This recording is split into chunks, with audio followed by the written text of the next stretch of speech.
Okay, in this presentation we are going to look at stochastic processes. Define in the context of stochastic processes the following terms: a mixed process and a discrete process. And give an example of each type of process, give an example application for each type of process. Because this is sort of material is used a lot by actuarial and financial math students, I'll sort of make the applications, the example applications fit those domains.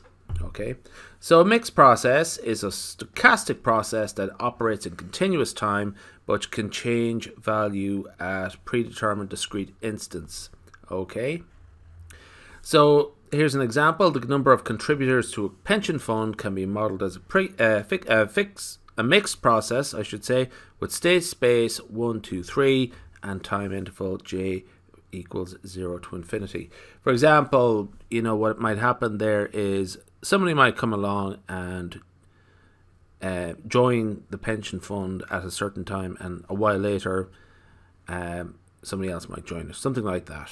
Okay, so there'll be one person joining the pension fund, and a while later another person, one person, and then perhaps later on a discrete number of people will be joining it, like 2 or 3 people, and then later on another one person, so on. Okay, now counting process is a process X in discrete or continuous time whose state space is the natural numbers 0, 1, 2 up to infinity. So it's no upper bound really.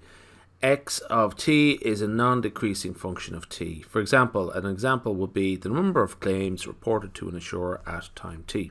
Okay, or in a time interval t, that probably be better. So you could have 0, 1, 3 and so on. So if you're familiar with the Poisson distribution, that would be example of a counting process. In fact, it's probably what you're probably familiar with already. Okay, right, leave it there.